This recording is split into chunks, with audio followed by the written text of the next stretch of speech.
Приветствую! Вы на канале Realistic PES. В рамках наших роликов на этом канале мы неоднократно обсуждаем, что же происходит с игрой, что же ожидать, какой контент появился и все в таком роде. И порой необходимо уделять времени тому, что происходит вокруг игры, не касаясь непосредственно контента, чтобы понять, что ожидать от игры в будущем, ну и в целом понять, какое настроение у тех же самых разработчиков, от которых все и зависит по сути. И повод для такого разговора есть, ведь не так давно Konami поделились своими финансовыми отчетами, из которых становится все достаточно понятно, что они собираются делать с игрой и насколько неплохо дела идут у Konami. Обо всем этом и предлагаю поговорить. Как и всегда, в комментариях я буду ждать ваше мнение по поводу нашей дискуссии. Не забывайте поддерживать это видео своими лайками, потому что это крайне необходимо, особенно в последнее время. Ну и подписывайтесь на этот канал, если находитесь здесь впервые.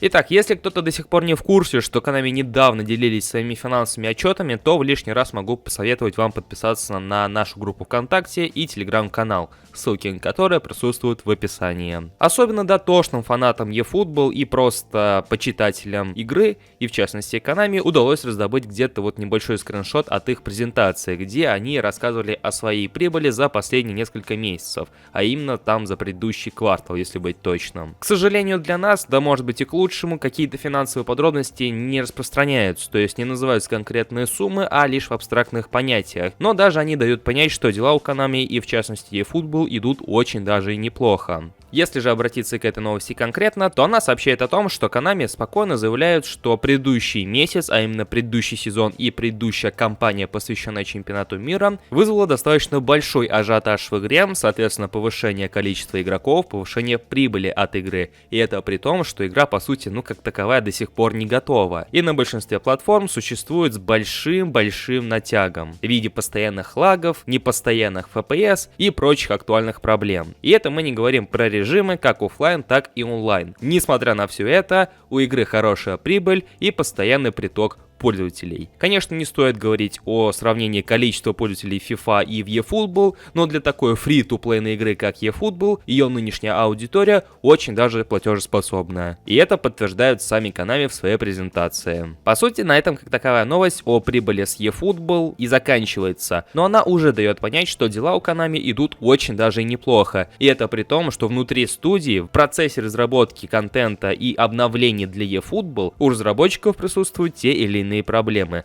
Мы обсуждали их в отдельном ролике, и там сообщалось, что они не успевают делать контент по своей дорожной карте, у них нет как такого представления, что же они хотят видеть в следующем виде контента, какой контент и когда ожидать, и ворох подобных проблем. Но что остается точным, так это выход новых паков, проведение каких-нибудь киберспортивных ивентов небольших, и все. Этого, в принципе, достаточно. Игра приносит прибыль, а зачем стараться больше? И это главная проблема eFootball на данный момент. Все мы возникаем, где же офлайн режимы? Почему Konami не могут сделать игру еще интереснее и лучше, чем она сейчас существует? А ответ он на поверхности. Зачем стараться еще больше, если игра и так приносит доход? Когда не приходится так же напрягаться, как это было раньше. Когда каждый Новый год выходила каждый раз, по сути, новая игра. С большим количеством режимов, поддержкой онлайна, обновлением составов, фейсов, прочего, с такой же прибылью, а может быть даже и больше. Зачем Konami в лишний раз утруждаться? И в лишний раз можно начать риторику о том, что прекратите донатить в эту игру, вот именно из-за вас, кто любит эти карточки, все так и происходит. Отчасти так оно и есть, это правда.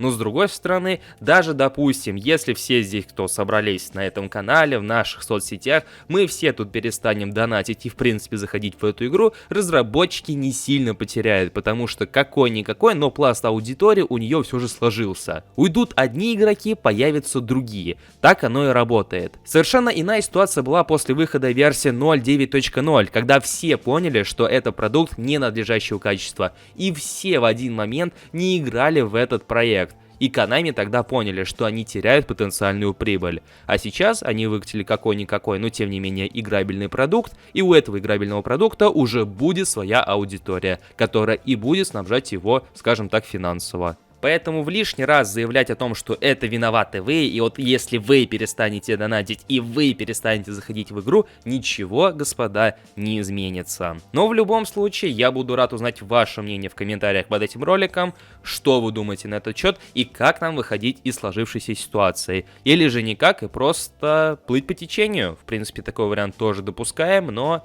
он на самом деле самый такой неблагоприятный для нас, для фанатов и потребителей нового контента, назовем это так. Не забывайте про наши соцсети, подписывайтесь на них, подписывайтесь на этот канал, не забывайте про лайк под этим роликом. Ну а у меня на этом все. Я всех благодарю за просмотр, желаю вам всем удачи и всего самого наилучшего. Всем пока!